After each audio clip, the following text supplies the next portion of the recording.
this for so long and I'm finally done with it. I am so excited.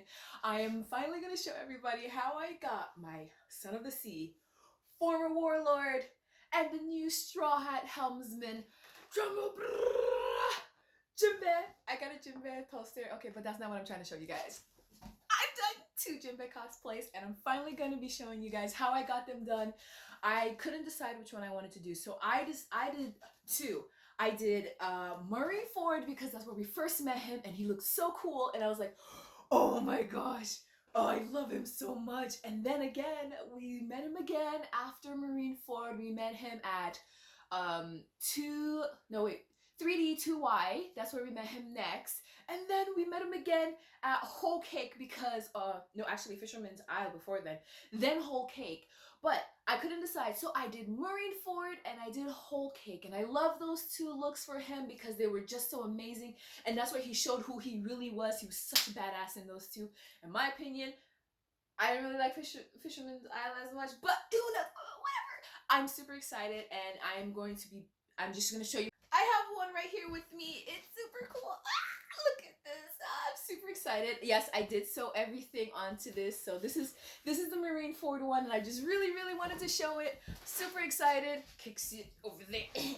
Okay, there you go. I'm super excited for this, and I'm just like, let's go. Remember that we are still in the pandemic, so I went to a fabric store and the line was super long, so I came back the next day. But I was able to find the fabric that I wanted. I found a little bit for another project I was making. So I got, I think, about 4 yards of each fabric that I needed, and I found this awesome simplicity pattern that I was going to use. I also used the new look for my kimono. That was the one I used for Abdul Muhammad as well. So basically you just do what you normally do, measuring tape. You just measure, you know your measurements before you do it, cut it out. It's a very simple process. Like, if you guys have used patterns before, you know exactly what to do. So what I did was I also layered it. I added a little bit of lining on the inside of the jacket. So that is the lining that you see right there. It was a lot of lining, honestly. Yeah, sorry about this. My camera went the opposite direction instead of horizontally. Then you're gonna sew. You know, the best part of everything is sewing it together. And it's a lot of pinning. I did a lot of pinning. So right here, as you can see, I am pinning I am pinning it together to make sure to see if it's gonna fit me. I'm working on it. That's another thing that I really like doing. I really enjoy pinning because you can slowly see the process coming to life when you pin things. You do some more sewing, obviously. That was my old glue machine before I got a new one. I'm super excited to use my new machine. This was a while ago, so you can use any machine to sew. Don't ever think that your sewing machine needs to be brand new. There was more pinning here. I was enjoying myself right here. I was watching Scooby-Doo Zombie Island, if anybody has ever seen it. If you haven't seen it, you need to go watch it. But if you know what I'm talking about, you know Zombie Island is one of the best Scooby-Doo movies out there. Okay, I digress. But more pinning, just make sure you pin the outside so you know where you are going to be putting when your hemming size. So I pinned there. It helps me know how much of seam allowance I'm going to be using when I am what I'm going to sew when I'm hemming. That's why I pin it together. So I made a tiny little hood because I don't know how to make hoods. So I made a very tiny one and was like, if this works, then I can copy it and make a bigger one. And that's what I did. I made a smaller hood and copied it and made a bigger one. I made it out of paper. So I'm trying it on and it looks so great. I was so happy with it. You can see my face. I'm super excited for it. And I'm like, yes, let's go. The jacket came out the way I wanted it to come out. And because it's more of like a jacket hood kind of thing going on there, ignore the messiness of my room. Yes, this is my my little craft area, so it gets pretty messy in that area. But yeah, it's like he doesn't really wear it, so it's just like a hood that goes. It's like a jacket that he wears. It's like a cape. So I had to figure that out. I'm like, okay, it looks like a jacket, but it also looks like a cape. But after researching so much, it turned out to be a cape. Back at the fabric store, y'all, because my original fabric that I went to go purchase did not show up. So we're social distancing. Remember, we're still in pandemic social distance, y'all. I got into the fabric store and I was able to get the fabric that I wanted. They had so many options of fabric here. It's crazy. It was so much fun to just walk through it. So as you can see, they're cutting out MarineFord and they are cutting out Whole Cake Island. I do not remember the name of the fabric. I am so sorry. I wish I remembered the name of the fabric, but I do not remember the fabric that I used. I'm really bad with fabric textures, so if you are trying to find fabric textures and you ask me, I am going to be like, I don't know. But if you look on the back of the patterns, it does tell you the type of fabric textures that they use, so don't worry about it. I'm super excited walking out here with my fabric. So that's the fabric that I got. Yeah, I think it was about 4 yards of each as well for that one. So that's MarineFord. It's a beautiful color. I was so excited to find the exact color I needed. And then I bought lining as well for this one. I love lining the inside of my outfits.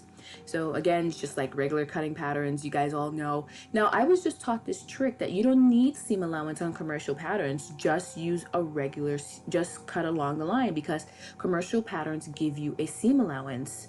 So you don't need to do that. I wish I knew that back then, because I made it so big. I made several adjustments to this Jinbei cosplay. I did not for the life of me know that there was already seam allowance in this. So shout out to my awesome friends out here telling me all the stuff that I wish I knew prior, honestly. I wish I knew a lot of this stuff prior. Just, again, we're sewing again. my cute little machine. So this is me testing on the kimono, trying to see, measuring the length, seeing how long I want it to be, see the sleeves, how long I want the sleeves to be. I'm very particular on a lot of things, so I do a lot of cost testing before I ever like show the finished work. I do a lot of cost testing, a lot of adjustments. This wasn't just, oh, as soon as I did it, I got it right the first time. No, I did not. This took a lot of effort and a lot of adjustments, trying to figure out what I wanted to look like. So yeah, it's okay to do adjustments. It's okay to test it out. Now, next what I did was I ironed the outside line, the outside hem. So the hem that's going along the band, that is the part that I use. I hemmed that part, and I ironed it to give me a perfect hem, so I'll be able to pin it to the kimono. So it wasn't hard to pin to the kimono. And that's what I'm doing right here, is after I was done hemming it, I pinned it to the kimono. It made the job so much easier to just pin, to iron it first, fold it, iron it, and then you pin it. It helped me out a lot. I was able to, it made the job go by faster. That's like the main thing, because I had to line the whole neckline of the kimono in black. So that one was a bit of a struggle in and itself. So yeah, guys, just ironing helps out a lot. As you can see here, I am pinning it together. And yeah, I went back to the fabric store. This is actually another fabric store that I found because I needed the waistband. I forgot the waistband.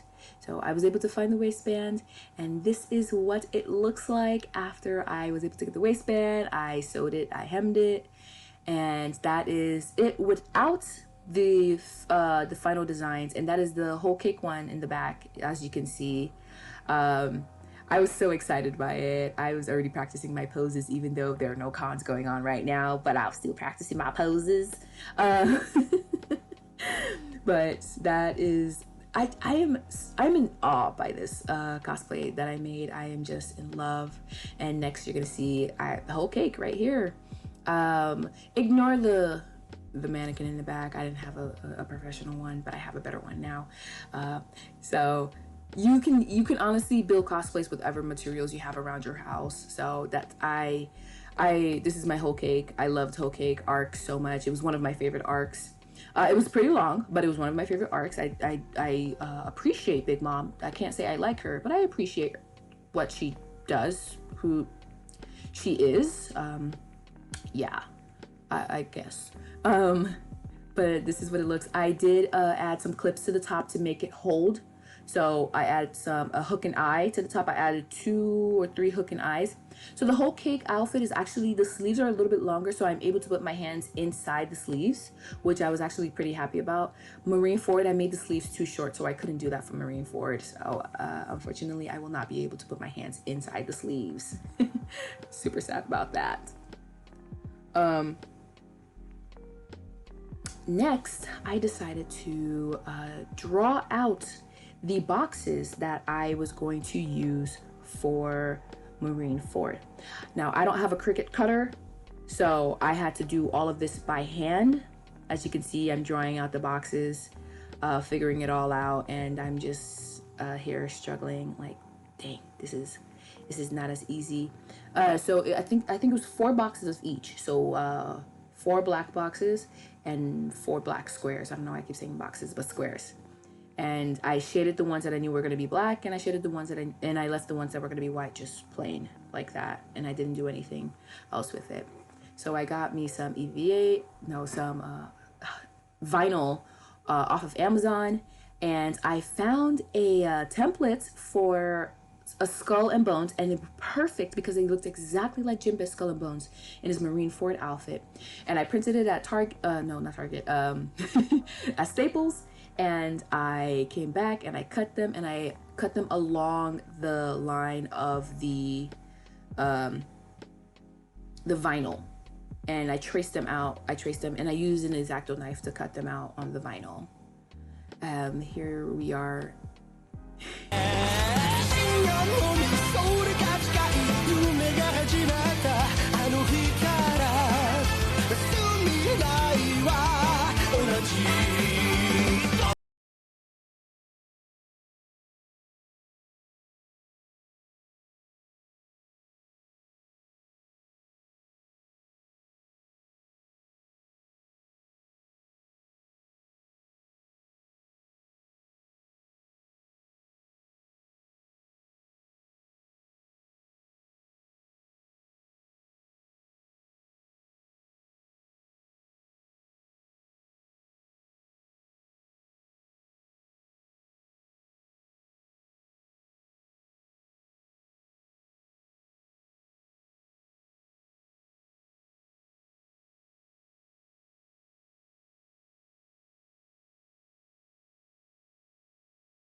For them. So that was after I ironed on the vinyl. It took about 2 days to do all of that.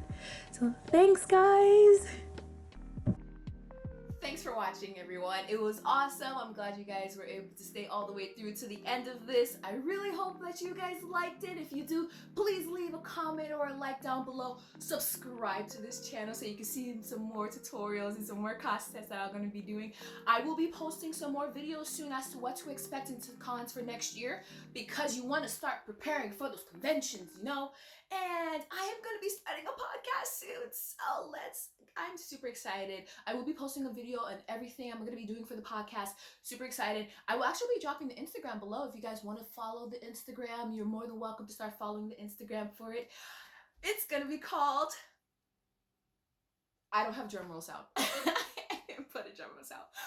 Otaku Bougie Podcast. I know it's such a weird name, but I love it so much. Yes, it's Otaku Bougie Podcast. Yes, that's what it's gonna be called. And if you would love to hear me talk about nerd stuff, everything that's in the news, and whatever cosplay things, I will be talking about it there as well. So come join me and have fun. And thanks, guys. See you later.